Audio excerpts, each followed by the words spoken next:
ibu-ibu agak maju ke depan ya, karena banyak yang baru hadir, supaya bisa cukup muat tempatnya.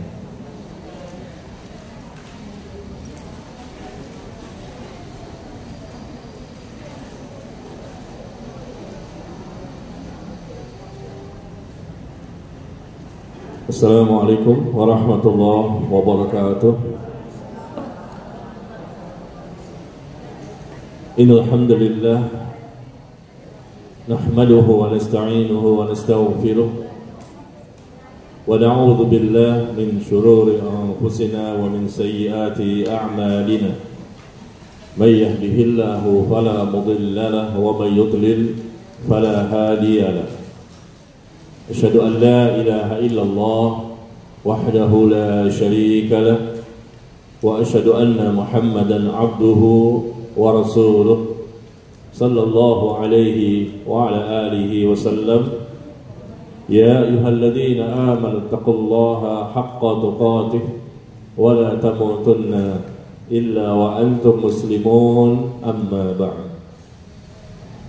Jemaah kaum muslimin, Bapak Ibu sekalian yang berbahagia, kita mulai dengan kalimat syukur kepada Allah Azza wa Jalla. Di pagi hari ini kembali kita dapat mendatangi salah satu majelis ilmu di Masjid Fathahilah, dan kita berharap Allah memberikan kepada kita ilmu yang bermanfaat, Allah tambahkan iman kita, dan kita semakin mudah untuk mengamalkan ilmu yang telah kita pelajari. Dan tentunya juga kita berharap mudah-mudahan apa yang kita lakukan pada pagi hari ini Allah catat sebagai amal saleh yang dapat memperberat timbangan kebaikan kita nanti pada hari kiamat. Jamaah sekalian yang berbahagia, pada pagi hari ini insya Allah kita akan mulai kajian dengan memakai kitab. Selama ini dengan saya selalu sifatnya tematik ya, tema-tema yang selalu berganti-ganti setiap pertemuan, khususnya dengan saya Selasa yang kedua. Tapi mulai hari ini dan seterusnya insya Allah kita akan memakai kitab sebagai panduan kita dalam menghadiri majelis ta'lim ini, yaitu kita mempelajari kitab hadis arba'in. Kita mencoba untuk membahas kitab hadis arba'in. Dan kitab hadis arba'in ini ditulis oleh Al-Imam An-Nawawi rahimahullah, dan hadis yang tercantum dalam kitab hadis arba'in ada sekitar 42 hadis. Jadi kita ingin memberikan penjelasan tentang syarahnya, bagaimana uraian atau penjelasan dari hadis-hadis tersebut. 42 hadis. Jadi ini tentu butuh waktu ya. Kita dengan sebulan sekali tentunya butuh waktu untuk menyelesaikan penjelasan 42 hadis. Bisa jadi satu hadis satu pertemuan, atau bisa jadi satu hadis dibahas beberapa kali pertemuan, tergantung kepada panjang pendeknya atau sejauh mana kita perlu untuk menjelaskan rincian hadis tersebut ya. Nah, jadi jamaah sekalian, diharapkan Bapak Ibu memiliki bukunya, buku hadis arba'in, atau mungkin kalau nggak punya mungkin bisa searching di Google ya. Searching di Google juga ada, insya Allah hadis arba'in ke-1, hadis arba'in ke-2, hadis arba'in ke-3, dan seterusnya. Tapi kalau ada bukunya silakan dibawa dan dibaca, dan setiap kajian dibawa bukunya. 42 hadis di kitab hadis arba'in. Bapak Ibu sudah punya bukunya? Atau sudah hafal? Sudah hafal hadis arba'in? Masya Allah. Nah, hadis arba'in ini tentunya sudah diterjemahkan ke dalam bahasa Indonesia. Seperti ini Bapak Ibu bukunya, matan ya, hadis arba'in, tipis bukunya, ini isinya ada 10 ya. Ada 10, tapi ini cover depannya seperti ini, tanpa penjelasan, hanya hadis saja. Kalau dengan penjelasan mungkin bisa lebih tebal lagi ya, tapi ringkasnya seperti ini, tipis. Ini isinya 10, satu paket ini. Dan sudah diterjemahkan ke dalam bahasa Indonesia dari berbagai macam penerbit. Tapi kalau Bapak Ibu mungkin kurang paham, barangkali kurang paham dengan terjemahan, saya sarankan membeli bahasa Arabnya aja. Barangkali dengan bahasa Arabnya lebih paham, lebih mudah dipahami, dan lebih gampang membacanya. Gimana Bapak Ibu? Bahasa Arab atau bahasa Indonesia?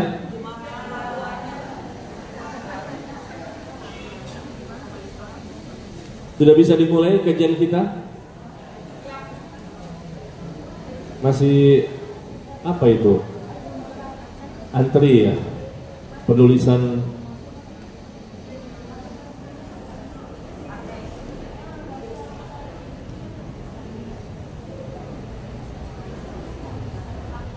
Kitab Hadis Arba'in ini adalah kitab yang sangat populer dan sudah dibahas di berbagai belahan dunia, di berbagai negara. Banyak para ulama yang mensyarahkannya, memberikan penjelasan hadis-hadis yang ada di dalamnya. Ya, para ulama kita terdahulu sampai ulama di zaman sekarang, banyak yang telah memberikan syarah, penjelasan-penjelasan dari masing-masing hadis yang ada di kitab Hadis Arba'in. Ya, seperti Syekh Muhammad bin Saleh Al-Utsaimin, ada juga Syekh Saleh Al-Fauzan dan lain-lain. Banyak para ulama kita di zaman sekarang juga memberikan penjelasan syarah di kitab mereka. Jadi alhamdulillah kitab ini bukan hal yang sulit untuk dipahami karena sudah banyak penjelasannya dan banyak juga para ulama yang sudah memberikan syarah, dan bahkan kitab ini pun sudah banyak dibahas di berbagai macam masjid. Di Indonesia, kitab ini salah satu kitab yang sangat populer. Ya, di berbagai masjid banyak yang menggunakan kitab ini, Hadis Arba'in, karena memang singkat, padat dan lengkap. Ya, mudah dipahami dan hendaknya diketahui oleh setiap muslim dan muslimah. Baik, kita langsung saja ya, karena waktu kita terbatas. Kita masuk kepada Al-Hadithul Awwal, kepada hadis yang pertama. Silakan di buku dilihat atau di Google searching ya. Hadis pertama dari Hadis Arba'in. Sudah siap ibu-ibu?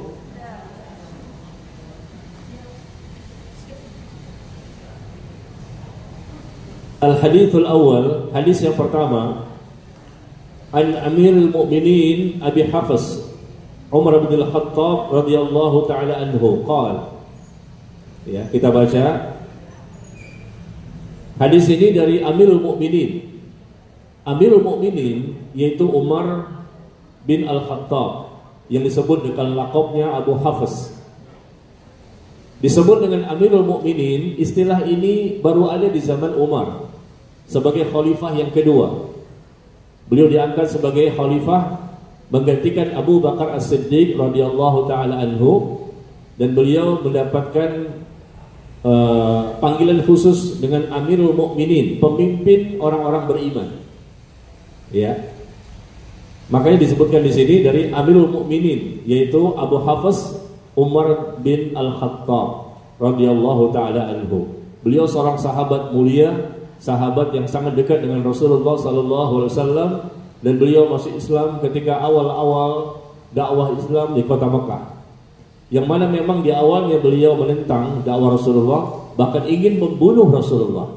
Tapi dengan izin Allah, Allah memberikan hidayah kepadanya, kemudian dia masuk Islam dan membantu Rasulullah dalam mendakwahkan Islam di kota Mekah sampai di Madinah, sampai Rasulullah wafat. Bahkan beliau pun diangkat sebagai khalifah, pemimpin orang-orang beriman untuk menggantikan Abu Bakar As-Siddiq. Ya. Dan beliau mendapatkan laqab Abu Hafs, bapaknya Hafs, anaknya bernama Hafsah. Ya, ini orang Arab, Bapak Ibu sekalian, biasa mereka itu memberikan laqab, gelar kepada seseorang disandarkan kepada anaknya. Misalnya contoh saya, anak saya yang pertama namanya Muhammad, maka saya disebut Abu Muhammad, bapaknya Muhammad. Nah, istri saya disebut Ummu Muhammad, ibunya Muhammad. Meskipun anak-anak yang lain juga banyak, tetapi disebut anak yang pertama biasanya, anak yang paling tua. Nah, seperti itulah. Ya, ada lagi Aisyah radhiyallahu anha. Aisyah enggak punya anak. pernikahan beliau dengan Rasulullah SAW. Tapi beliau memiliki laqab Ummu Abdillah. Abdillah itu siapa? Abdullah bin Zubair. Jadi keponakannya. Seakan-akan dia punya anak, disandarkan kepada keponakannya, ummunya Abdillah. Karena tante itu adalah levelnya seperti seakan-akan seperti ibu kandung. Tante itu.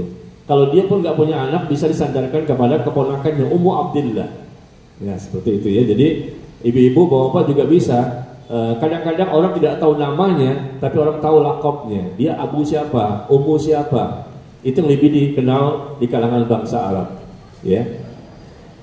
Nah kemudian di sini Umar bin Al-Khattab radhiyallahu taala anhu, beliau berkata, sami'tu Rasulullah sallallahu alaihi wasallam yaqul, aku pernah mendengar Rasulullah sallallahu alaihi wasallam itu bersabda, innamal a'malu binniyat, sesungguhnya amal itu tergantung kepada niat. Amal-amal yang dilakukan selama di dunia, berbagai macam aktivitas yang kita kerjakan, itu semuanya harus disertai dengan niat. Ya. Amal apa saja yang disyariatkan? Amal yang berkaitan dengan ibadah kita atau berkaitan dengan dunia kita, semuanya hendaknya disertai dengan niat. Nah, di sini niat itu apa? Niat itu adalah bahasa Arab. Dan arti definisi dari niat adalah qasdun. Niat itu bahasa Arab yang sudah menjadi bahasa Indonesia kan. Orang Arab menyebutnya niat, orang Indonesia menyebutnya niat.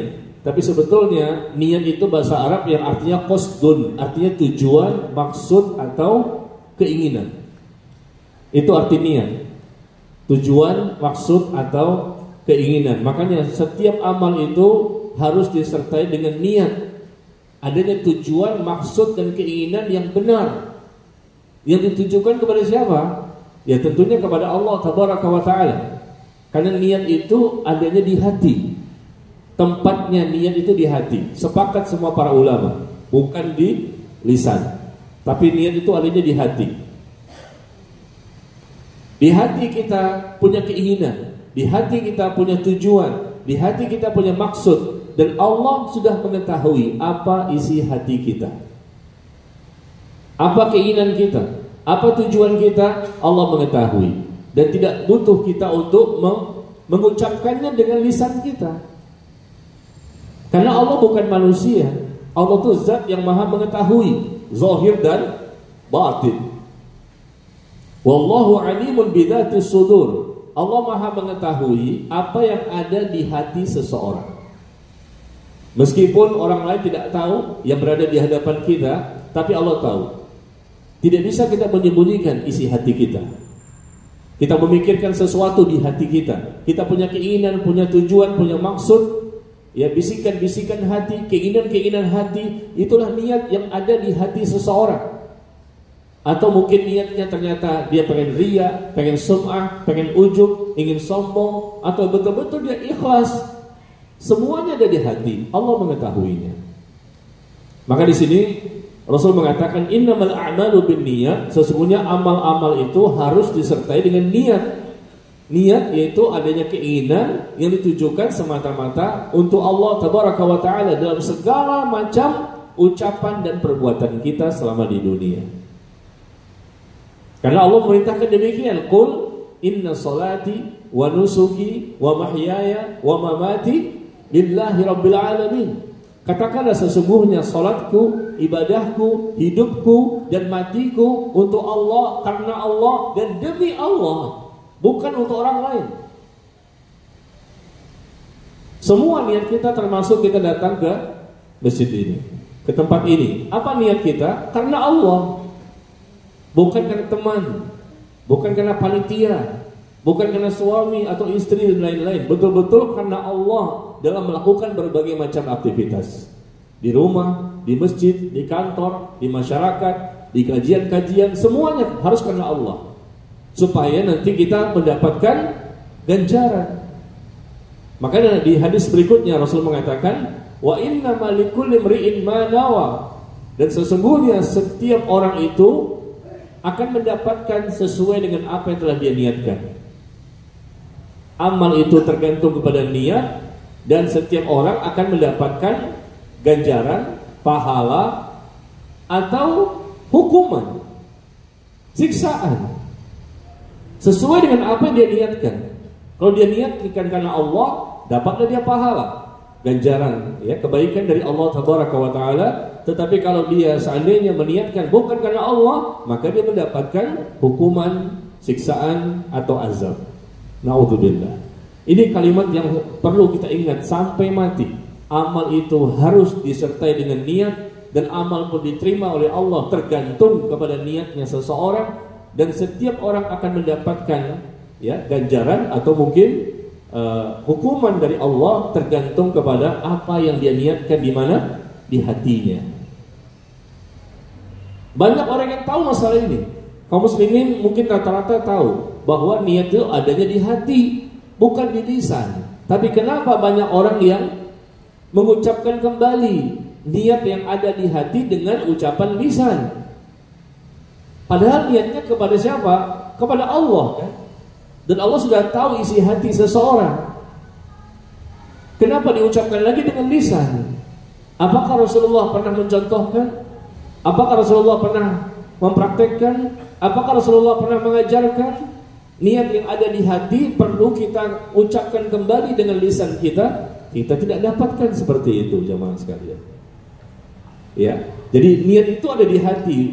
Tidak perlu kita lapor-lapor lagi kepada Allah. Contohnya Bapak Ibu mau kemari, kita lapor dulu nih sebelum jalan. Ya Allah, kita ngomong dengan lisan kita. Ya Allah, saya ingin datang ke Masjid Fathahillah di Keramat Jati, ya, untuk kajian hadis Arba'in jam 9:30. Ustadznya Ustadz Nazmi. Saya datang nanti pakai motor. Kita lengkapi itu semua. Ucapan kita gak bermanfaat. Untuk apa? Di hati kita tuh sudah ada, kan? Kata-kata hati itu, keinginan hati sudah ada. Mau kemana, mau kemana, pakai apa, sudah ada. Cukup, Allah sudah tahu isi hati kita. Rabbukum a'lamu bima fi nufusikum. Rabbu tahu apa yang ada di hati kamu. Walaqad khalaqnal insan wa na'lamu ma tuwaswisu bihi nafsuh wa nahnu aqrabu ilaihi min hablil warid. Allah sebutkan di surah Qaf, surah ke-50 ayat yang ke-16. Di surah ke-50 ayat yang ke-16 Allah sebutkan bahwa sungguh kami telah menciptakan manusia dan kami mengetahui apa yang dibisikkan oleh hati mereka. Kami yang menciptakan manusia, kata Allah, dan kami mengetahui apa yang dibisikkan oleh hati mereka, dan kami lebih dekat kepada manusia dibandingkan urat leher mereka sendiri. Lebih dekat kepada manusia dibandingkan urat lehernya. Artinya apa? Bukan Allah nempel di leher kita, tapi Allah lebih dekat kepada manusia dibandingkan urat manusia, urat yang ada di leher manusia. Artinya Allah tuh maha dekat, lebih dekat dibandingkan urat yang ada di leher. Dengan ilmunya Allah berada di atas arsy, tapi dengan ilmunya Allah bisa mengetahui semua yang di langit maupun di bumi. Seperti itu, ya.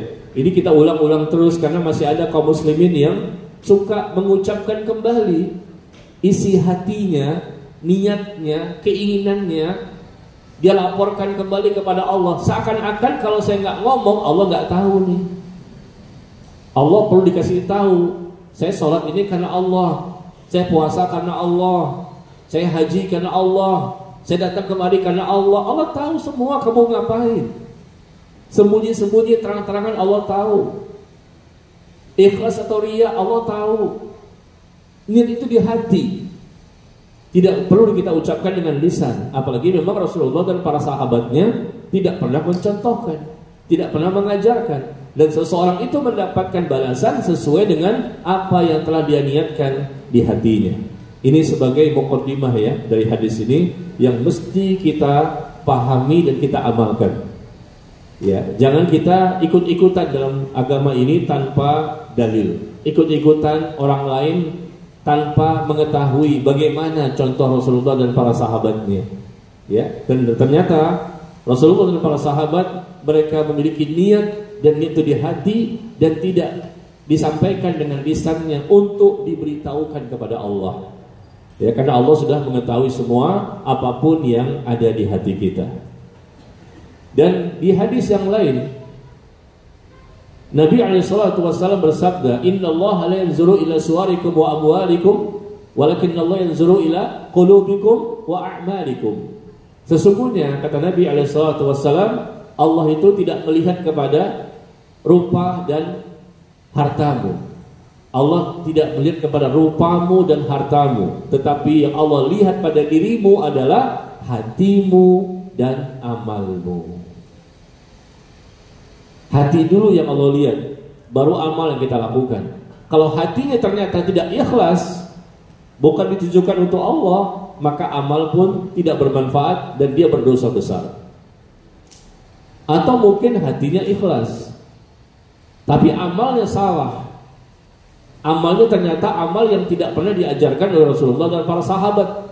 Tidak dipahami seperti itu, tidak ada dalilnya, keterangan, maka amal ini pun tidak bermanfaat meskipun niatnya betul-betul karena Allah.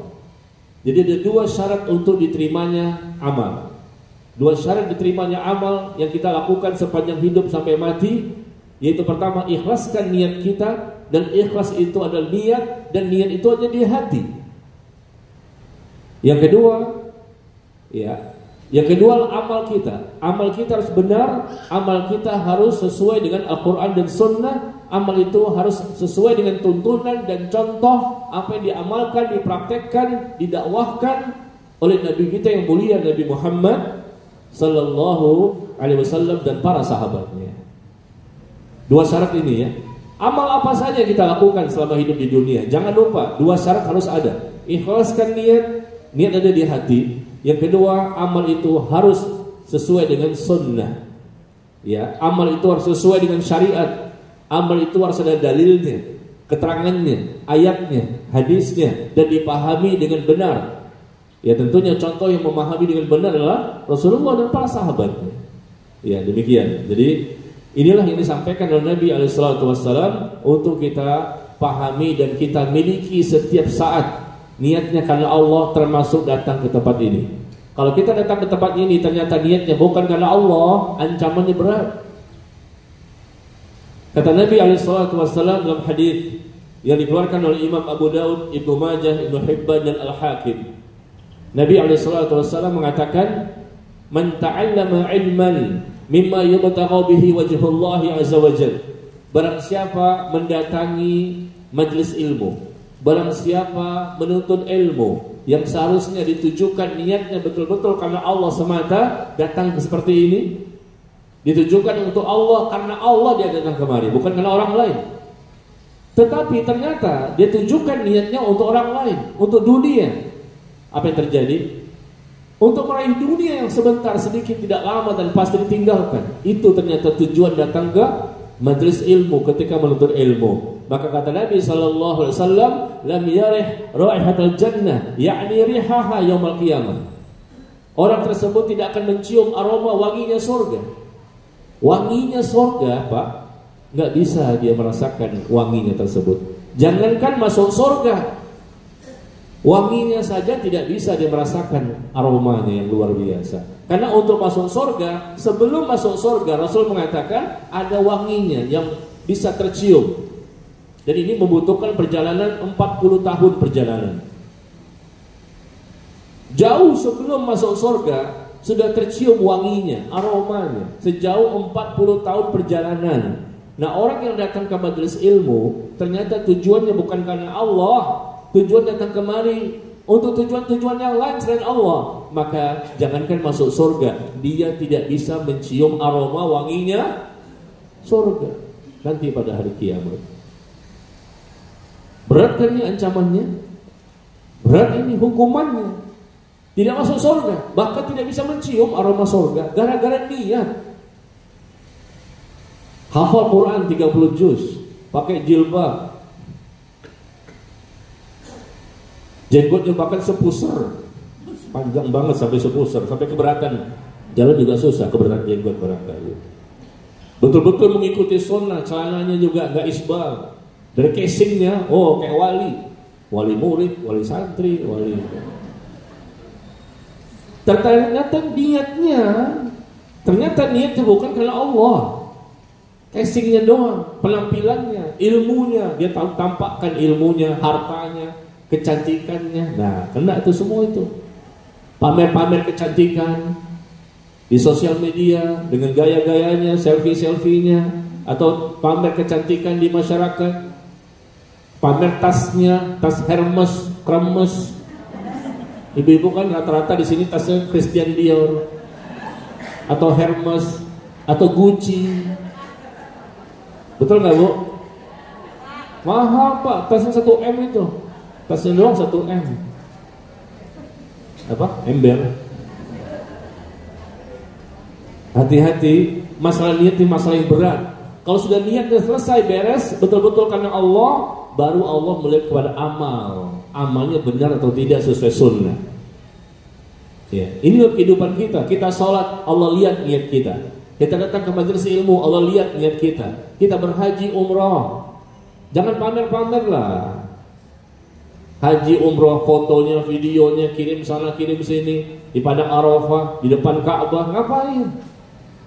Kita nggak seuzon, tapi kita khawatir. Jangan-jangan orang ini bisa hilang pahalanya. Kalau ibadah yang bisa kita sembunyikan, sembunyikan. Tapi kalau tidak bisa disembunyikan, apa boleh buat? Contohnya seperti ini kan. Bapak dan ibu datang kemari, bisa nggak sembunyi-sembunyi? Nggak bisa, kelihatan sama orang lain. Kecuali kalau bapak ibu masuk ke dalam tiang. Ada tiang nih bisa dibuka, bapak masuk situ. Agak ketahuan sama orang lain. Takut teriak, Pak Ustadz masuk tiang aja dah. Nggak mungkin kan? Pasti kelihatan sama yang lain. Nah, itu nggak masalah. Tinggal kita luruskan niat kita. Tapi selama memang bisa disembunyikan, sembunyikan. Pak, bapak ke masjid sholat subuh tadi pagi. Bisa nggak menyembunyikan diri? Saya datang Pak Ustadz sholat subuh di masjid, tapi kok antum nggak kelihatan? Ada, di mana? Di dalam tiang. Nggak mungkin kan? Pasti kita sholat subuh di masjid kelihatan sama orang lain. Ya, demikian ya. Jadi amal itu harus dengan niat, dan seseorang itu mendapatkan balasan dari Allah sesuai dengan apa yang telah dia niatkan. Lanjutannya adalah faman kanat hijratuhu ilallahi wa rasulih fa hijratuhu ilallahi wa rasulih. Barang siapa yang hijrahnya, dia berhijrah, ya, berhijrah kepada Allah dan Rasulnya, maka hijrahnya kepada Allah dan Rasulnya. Wa man kanat hijratuhu lid-dunya yusibuha aw imra'atin yankihuha fa hijratuhu ila ma hajara ilaihi. Tetapi barang siapa yang hijrahnya karena dunia semata, dia berhijrah karena dunia semata atau ingin menikahi seorang wanita, maka hijrahnya ya sesuai apa yang telah dia niatkan. Dia tidak mendapatkan balasan kebaikan dari Allah, meskipun dia dapat keinginannya sesuai, dapat pahalanya nggak ada, ganjaran nggak ada, yang ada dosa. Berhijrah di zaman dahulu dari Mekah ke Madinah. Di zaman sekarang kita tidak lagi berhijrah seperti itu, tapi kita berhijrah, kita tinggalkan segala sesuatu yang bertentangan dengan Islam dan sunnah Nabi SAW. Kita bertaubat, kita berubah, kita berhijrah, kita tinggalkan tempat-tempat maksiat, kita tidak bekerja di tempat-tempat yang haram. Pakaian yang dulu terbuka auratnya sekarang sudah tertutup, itu hijrah, dan itu semua harus dilakukan karena Allah. Yang dulunya nggak ngaji, sekarang ngaji, itu hijrah. Yang dulunya sholatnya di rumah, sekarang sholatnya di masjid, itu bagi laki-laki, itu hijrah. Yang dulunya tidak mau belajar tentang Islam, sekarang belajar lebih serius tentang Islam, itu hijrah. Barang siapa yang hijrahnya kepada Allah dan Rasulnya, maka Allah akan memberikan keberkahan dari hijrah tersebut. Kita sering mendengar perpindahan tahun ya, sebentar lagi kan tahun Hijriah berganti 1444 menjadi 1445. Ya, sebentar lagi berubah, tahun kita berpindah, kita berhijrah dari tahun yang sebelumnya menuju tahun yang setelahnya. Tetapi yang Allah inginkan kepada kita adalah hijrah yang betul-betul hijrah, yang diniatkan betul-betul karena Allah. Karena banyak orang yang tidak mau berhijrah, tidak mau berubah, tidak mau bertaubat, tidak mau menjadi lebih baik. Atau mereka berhijrah, tetapi hijrahnya bukan karena Allah. Hijrahnya karena manusia semata. Dia berubah menjadi lebih baik demi untuk mendapatkan sesuatu yang sifatnya duniawi. Atau dia berubah menjadi lebih baik demi mendapatkan pujian-pujian dari manusia yang sebetulnya itu semua tidak bermanfaat. Dan kita setelah berhijrah, hendaknya kita kokoh, tegar, nggak mudah kembali lagi menjadi orang yang seperti dulu. Sudah berjilbab, dibuka lagi. Yang sudah ngaji, ditinggalkan lagi. Banyak loh Pak, yang sudah bertaubat, sudah berubah, balik lagi back to basic, melakukan lagi perbuatan-perbuatan dahulu yang dilarang oleh Allah Tabaraka wa Ta'ala. Kenapa seperti itu? Hijrahnya nggak istiqomah, hijrahnya kok nggak kuat, nggak tegar, karena niatnya yang salah. Maka di sini Rasul menyebutkan tentang niat dulu. Setelah niatnya beres, baru dia berhijrah, melakukan tindakan hijrah. Itu artinya meninggalkan tempat yang jelek, yang rusak, menuju tempat yang baik, yang sesuai syariat. Banyak kaum muslimin yang bekerja di tempat-tempat yang haram, kita suruh mereka hijrah. Kalau saya hijrah gimana Pak Ustadz? Nanti saya makan apa? Kalau saya pindah dari tempat pekerjaan ini, bagaimana nafkah untuk istri dan anak? Anak-anak masih sekolah. Nggak berani untuk berhijrah. Kenapa? Karena niatnya sudah salah. Kalau niatnya betul-betul karena Allah dan dia berilmu, tentunya akidahnya benar, dia yakin dengan pertolongan dari Allah, pasti mudah bagi seseorang untuk berhijrah, untuk menjadi orang yang mengikuti apa kata Allah, apa kata Rasul. Yang haram-haram pasti ditinggalkan, yang wajib-wajib pasti dia kerjakan. Dan semakin baik hijrahnya, jangankan yang wajib, yang sunnah pun dia kerjakan. Semakin baik hijrahnya, jangankan yang haram, bahkan yang makruh pun dia tinggalkan, yang syubhat pun dia tinggalkan. Ini kualitas hijrah yang luar biasa, yang semakin hari semakin berkualitas. Maka jamaah sekalian yang berbahagia, berhati-hatilah, ikhlaskan niat kita. Kalau sudah ikhlas, otomatis mengikuti sunnah, otomatis gampang berhijrah. Kalau sudah tidak ikhlas dari awal, niatnya sudah tidak sesuai dengan tujuan yang sebenarnya, yaitu innamal a'malu binniyat. Amal itu tergantung kepada niat, dan niatnya bukan karena Allah, pasti sulit untuk melakukan berbagai macam hal yang sesuai syariat. Dan hati cenderung untuk melakukan hal yang salah, karena dari awal niatnya saja sudah salah. Kita ini kan pendosa semua ya. Yang namanya riya itu, sering banget. Riya, sum'ah, menceritakan amal, kebaikan kita ke orang lain. Ingin dipuji, ingin tenar, ingin populer. Memamerkan harta, di sosial media banyak banget tuh. Dipamerkan hartanya. Yang paling banyak apa? Paling banyak memamerkan tas ya. Kalau ibu-ibu tuh tas. Sampai saya bingung, ada seorang ibu-ibu yang punya tas 50 di rumahnya. 50 tas. Itu semuanya mahal-mahal. Ternyata terbukti suaminya ketangkap KPK. Baru ketahuan ya, ternyata suaminya mengambil uang negara. Pantesan istrinya bisa gonta-ganti tas begitu banyak. Bahkan kemarin tadi pagi saya baca di sosial media, ada rombongan haji Pak, memamerkan apa? Ibu kok tahu sih?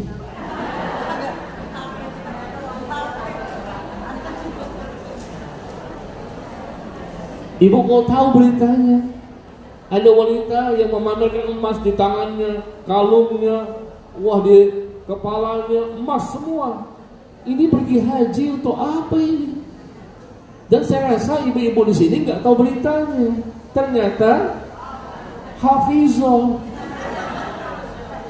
Hafizah dengan berita-berita, bukan Al-Quran. Saya berbaik sangka Pak, kan nggak boleh bohong ya, nggak boleh buruk sangka, nggak boleh. Saya berbaik sangka ibu-ibu itu bakal nggak tahu berita ini, karena di rumah mereka, ibu-ibu ini di rumah biasanya sibuk dengan Al-Quran, hadis, Quran, hadis, Quran, hadis. Tiba-tiba kok saya pancing-pancing tahu, berarti juga suka memamerkan emasnya ya. Dan ibu-ibu di rumah rata-rata punya emas. Suaminya Mas Joko Itu mahal tuh, 70 kilo. Ibu pamerkan suami ibu. Coba bayangkan, untuk apa Anda berhaji? Dipamerkan di sana. Foto-foto masukin sosial media, banyak orang yang kagum. Bukan kagum, kesian. Kesian nih orang, ya Allah, udah tua lagi. Kan saya lihat juga, Bu. Pak Ustaz kok ngeliat sih? Ya pengen tahu lah beritanya, supaya jadi modal ceramah gitu loh. Makanya sekarang modal ceramah di mana saya perkirakan jamaahnya nggak tahu, tahu juga ceritanya. Iya. Untuk apa dipamer-pamerkan? Pamer tas, pamer emas, pamer lagi dengan pakaiannya, pamer jilbabnya, pamer cadarnya. Lu tinggal mata doang yang kelihatan. Kadang-kadang mata pun ditutup, jalannya juga begini-begini. Tapi dipamer-pamerkan. Ya Allah, dia pamerkan gayanya, keindahannya, kecantikannya. Itu dosa semua. Karena Allah tahu kita nggak boleh seuzon, tapi kita memperkirakan jangan-jangan. Iya. Yang laki-laki beda lagi. Kalau suka pamer-pamer itu ketika haji, umroh atau hewan kurban. Nah, hewan kurban itu kan bapak-bapak beli hewan kurban sapi atau kambing yang besar-besar tuh, pamer bahwa ini lihat kambing saya mirip wajahnya dengan saya. Lihat sapi besar, ya dipotong nanti dia menangis. Pamer-pamer itu banyak sekali. Dengan adanya sosial media, adanya Instagram, Telegram, Facebook, YouTube, semakin banyak kita saksikan orang yang jatuh kepada dosa niat. Ini kan pembahasan kita tentang masalah niat. Dulu juga banyak, cuman kan kita mungkin nggak tahu banyak lah, ya karena kita cuma berinteraksi dengan beberapa orang, nggak banyak. Tapi begitu buka sosial media, banyak sekali yang kita lihat. Rata-rata mereka ingin memamerkan sesuatu kelebihan, yang sebetulnya kelebihan itu adalah pemberian dari Allah. Kamu gak punya apa-apa, miskin kamu, lahir ke dunia gak punya apa-apa. Allah kasih kesehatan, Allah kasih kesuksesan, Allah kasih kekayaan, semua dari Allah. Kenapa kamu pamer-pamerkan?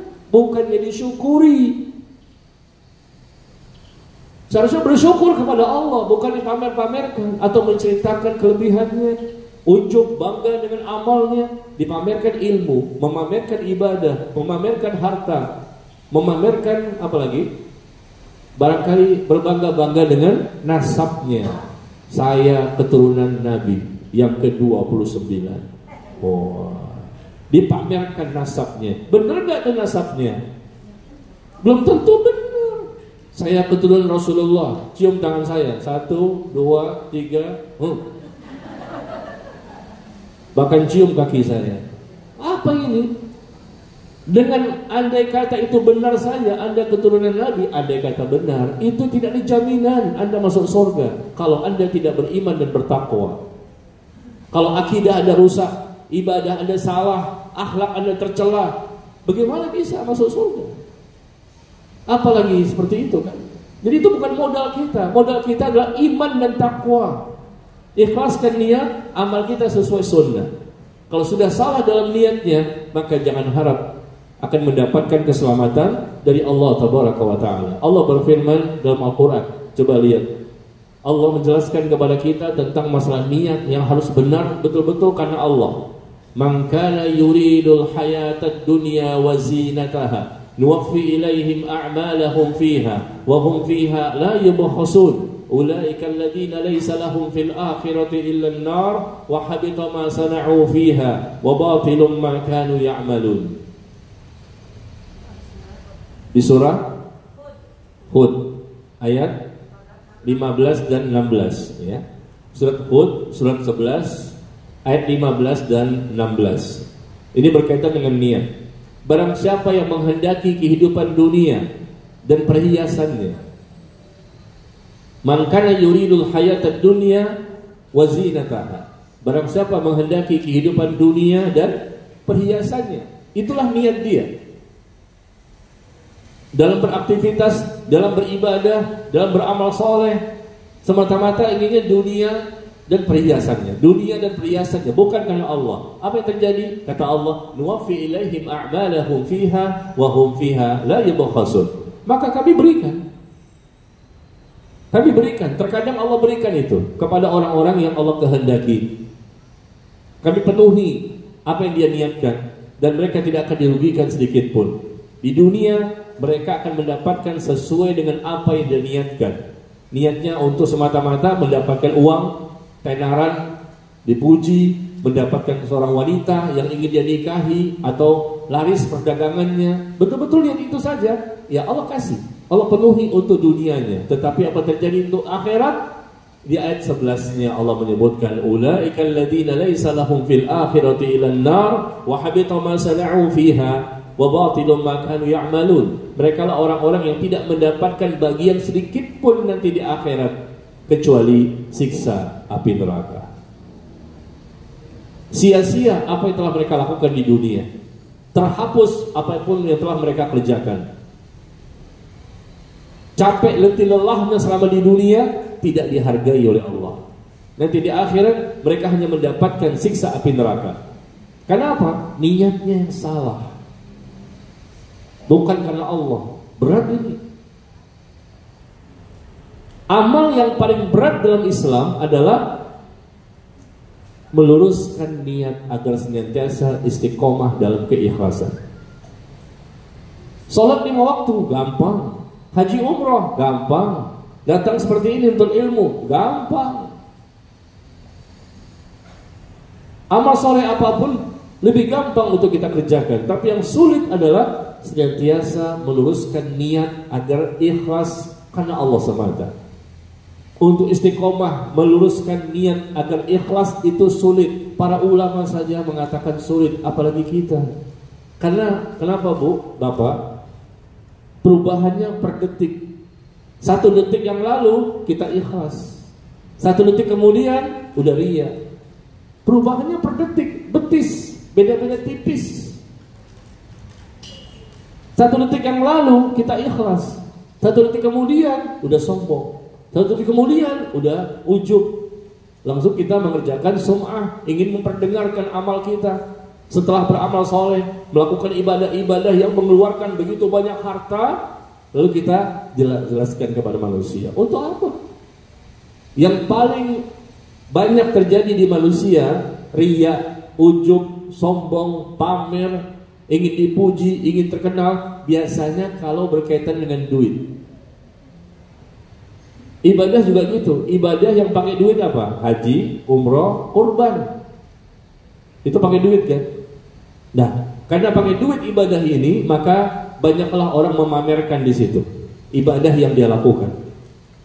Na'udzubillah min dzalik. Ingat Hud ayat 15 dan 16. Anda mungkin berhasil, Anda akan jadi dipuji orang, ya, banyak orang yang menyanjungnya. Oh, dia ini orang yang baik, ya, suka sedekah sana, sedekah sini, orang yang dermawan, infak sana, infak sini, padahal hartanya dari harta riba. Orang nggak tahu itu. Atau mungkin halal hartanya, tapi niatnya ternyata ingin dipuji dan disanjung, hilang semua amal yang dia lakukan. Kemudian Allah firmankan juga di ayat yang lain, "Man kana yuridul ajilah ajjalna lahu fiha ma nasha'u liman nurid. Ajjalna lahu fiha ma nasha'u liman nurid, thumma ja'alna lahu jahannam yaslaha madmuman madhura." Barang siapa yang menghendaki kehidupan dunia, selalu Allah mengatakan demikian, dunia semata, tidak menghendaki kehidupan akhirat. Dunia semata, tujuannya, niatnya bukan karena Allah. Apa yang terjadi? Ajjalna lahu fiha ma nasha'u liman nurid. Kami berikan, kata Allah. Lihat yang kedua ini, kami berikan kepada siapa yang kami kehendaki, apa yang kami kehendaki. Jadi gak semuanya ternyata. Orang kafir dan muslim ini ada yang niatnya bukan karena Allah. Terkadang mereka mendapatkan apa yang mereka niatkan itu, Allah izinkan, tapi tidak semua orang. Kepada orang yang kami kehendaki, apa yang mereka kehendaki, semua terjadi dengan izin Allah. Tetapi kalaupun itu berhasil sesuai dengan keinginan mereka, dengan niat mereka yang salah itu bukan karena Allah, tetapi apa terjadi? Yaslaha madhmuman madhura. dengan niat yang salah tadi, bukan karena Allah, ternyata Allah ancam mereka. Tsumma ja'alna lahu jahannam, kemudian kami masukkan mereka ke dalam neraka jahannam, dan mereka berada di dalam neraka tersebut dalam kondisi tercela dan terusir. Na'udzubillah. Belum masalah amalnya, ini amalnya benar nggak sih, sesuai syariat apa enggak, niatnya bagaimana, belum. Baru niatnya saja sudah bermasalah. Allah ancam dengan neraka, Allah ancam dengan siksa kubur, Allah ancam dengan balasan di dunia. Mau lari kemana? Ainal mafar? Ayat yang kedua ini ada di surah Al-Isra, surah 17, ayat yang ke-18. Surah 17 ayat ke-18 dan 19 sekaligus ya. Man kana yuridul ajilah, barang siapa menghendaki kehidupan dunia ini, ya, maka kami segerakan, kami berikan kepada orang yang kami kehendaki dengan apa yang kami kehendaki. Kemudian mereka Allah masukkan dalam neraka jahanam, dan mereka dalam kondisi tercela dan terusir di dalamnya. Gara-gara apa? Semata-mata niatnya yang salah. Tapi sebaliknya, ayat yang ke-19 Al-Isra 19 itu sebaliknya. Wa man aradal akhirah wa sa'a laha sa'yaha wa huwa mu'minun fa ulaika kana sa'yuhum mashkura. Barang siapa yang menghendaki akhirat. Nah, sekarang baru akhirat. Awalnya dunia. Allah berikan ancaman di ayat 19-nya surah Al-Isra surah 17 ya. Wa man aradal akhirah, barang siapa menghendaki kehidupan akhirat betul-betul karena Allah, dia melakukan aktivitas itu, dia bersungguh-sungguh untuk bisa mendapatkan keselamatan dan kebahagiaan di akhirat, dan dia pun seorang mukmin yang akidahnya benar, faulaika kana sa'yuhum mashkura, maka mereka lah orang-orang yang akan diberikan balasan dengan balasan yang baik. Niatnya baik, akidahnya benar, otomatis dia mengikuti sunnah, otomatis dia mengikuti syariat, otomatis cara ibadahnya benar. Baru Allah berikan balasan kepadanya dengan balasan yang baik, yaitu pahala dan ganjaran dari Allah tabaraka wa ta'ala. Dan ganjaran itu ada di mana, Bu? Pahala itu ada di mana?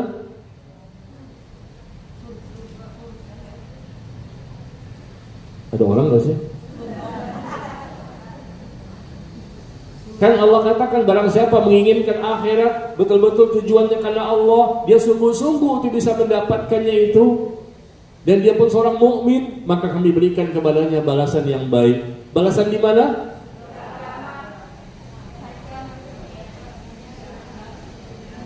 Di mana, Pak? Balasan itu di dunia dan di akhirat. Kita butuh kedua-duanya kan? Emang ibu gak mau dibahas di dunia? Balasan di akhirat berupa surga. Balasan di dunia, Allah punya dua pahala. Pahala di akhirat, pahala di dunia. Selama di dunia diberikan balasan yang baik. Enggak nunggu sampai ke akhirat, di dunia saja diberikan balasan yang baik, karena dia niatnya betul-betul karena Allah dan amalnya sesuai sunnah. Apa balasan di dunia? Allah tambahkan kepadanya ilmu, Allah tambahkan kepadanya hidayah, Allah tambahkan kepadanya taufik, Allah berikan dia ketenangan, Allah berikan kepada dia keberkahan, Allah berikan kepadanya rahmat, Allah berikan kepadanya kemudahan untuk mencari rezeki yang halal, Allah berikan kepadanya keluarga yang sakinah, mawaddah, warahmah, Allah berikan kepadanya anak yang soleh dan solehah, Allah berikan kepadanya, Allah berikan di dunia diberikan mudah memahami ilmu, mudah untuk mengamalkan ilmu, itu rezeki, itu pahala. Allah punya dua pahala. Pahala diberikan di dunia, pahala nanti diberikan di akhirat. Di akhirat sudah jelas target kita itu surga. Tapi di dunia karena kita masih hidup, Allah berikan juga pahala atas kebaikan-kebaikan dan ketaatan yang kita lakukan, karena niat kita ikhlas karena Allah dan kita melakukannya sesuai dengan sunnah dan syariat. Dari mana kita tahu bahwa Allah memberikan dua pahala? berdasarkan firman Allah. Man kana yuridu thawabad dunya fa indallahi thawabud dunya wal akhirah wa kana Allahu sami'an basira. Di mana tuh Pak ayatnya Pak? Dalam Al-Quran ayatnya itu ada. Saya kasih bocoran ya. Ayat itu ada dalam Al-Quran. Ayat itu ada di antara Al-Fatihah dan An-Nas. Ada itu, insyaallah ada. Man kana yuridu thawabad dunya fa indallahi thawabad dunya wal akhirah wa kana Allahu sami'an basira. Barang siapa menghendaki kehidupan, ya, barang siapa menghendaki pahala di dunia saja, maka ketahuilah Allah memiliki pahala di dunia, Allah memiliki pahala di akhirat. Dua pahala yang Allah miliki. Dan Allah Maha Sami', Allah Maha mendengar, dan Allah Maha melihat. Di sini Allah sebutkan, barang siapa menghendaki dunia saja, ya nanti bisa jadi Allah penuhi keinginan dia, tapi dia nggak dapat di akhirat. Ketahuilah Allah tuh punya dua pahala. Kita raih dua pahala itu. Ya, Allah memiliki pahala di dunia, balasan di dunia, dan pahala di akhirat, balasan di akhirat. Ada di surah. Nih hadiahnya. Hah? An-Nisa ayat 176. Bukan 134 ya. An-Nisa 134 ya. Ibu gimana nih? Suratnya benar tapi ayatnya salah. Setengahnya aja ya. Setengah aku aja ya. An-Nisa 134. An-Nisa 134 ya. Coba lihat benar enggak? Man kana yuridu thawabad dunya fa indallahi thawabud dunya wal akhirah. Barang siapa menghendaki pahala dunia semata, maka ketahuilah Allah punya dua pahala. Berarti dalam aktivitas kita jangan minta dunia doang. Contohnya apa? Ada orang yang sholat demi supaya kaya. Ada nggak seperti itu? Ada orang berselawat, dia baca selawat banyak-banyak supaya bisa beli mobil. Ada orang baca istighfar banyak-banyak supaya dimudahkan beli rumah. Ada nggak begitu? Dia berzikir supaya bisa beli mobil. Dia baca selawat supaya bisa beli motor. Apa ini? Kita ibadah itu karena Allah. Nantinya Allah memudahkan kita untuk bisa memiliki sesuatu, alhamdulillah. Tapi jangan dari awal kita niatkan untuk ibadah itu semata-mata untuk motor. Betapa murahnya, betapa rendahnya. Ibadah itu yang kita harapkan pahala dari Allah dunia dan akhirat. Berarti Anda nggak mau surga. Ada orang seperti ini, bacalah selawat ini 10 kali, maka Anda akan begini. Baca selawat ini 100 kali, maka akan mudah. Tiba-tiba datang orang ngasih uang 5 miliar. Andai kata begitu. Ada orang-orang mengajarkan hal seperti ini. Seharusnya diajarkan, niat Anda harus karena Allah. Datangnya sesuatu atau tidak datang sesuatu, itu bukan tujuan kita. Tujuan kita karena Allah. Yang sakit ibadah, yang sehat ibadah, yang kaya ibadah, yang miskin ibadah. Ibadah bukan mengharapkan hal-hal yang sifatnya duniawi seperti ini. Mungkin bisa jadi Allah kasih, tapi kamu gak dapat akhirat nanti. Yang kedua, bukan semata-mata gak dapat akhirat, bahkan kamu berdosa. Karena niatnya semata-mata ingin supaya bisa beli mobil. Bacain tuh selawat. Ada kan di YouTube begitu? Diajarin, bacain selawat aja. Saya pengen beli mobil nih, bacain aja selawat. Selawat ini nih, buatan saya nih, bikinan saya nih, ampuh, top chair. Dibaca, besok datang mobilnya, mobil mainan. Kenapa baca selawat untuk bisa beli mobil? Selawat itu ibadah, jangan diniatkan untuk mobil. Selawat itu ibadah karena Allah. Bagaimana nanti Allah mengatur kita apakah dimudahkan bisa beli mobil? Ya alhamdulillah. Apakah nanti bisa begini? Alhamdulillah. Tapi niat dari awalnya bukan untuk mobil, tapi betul-betul karena Allah semata. Lillahi ta'ala. Kenapa diajarkan untuk mobil dan motor dan rumah? Nah, ini suatu kesalahan. Memang Allah memiliki pahala balasan di dunia, iya. Tapi dari awal niat kita jangan kita fokuskan untuk pahala itu dengan barang-barang tertentu yang kita harapkan Allah berikan ini dengan sedekah.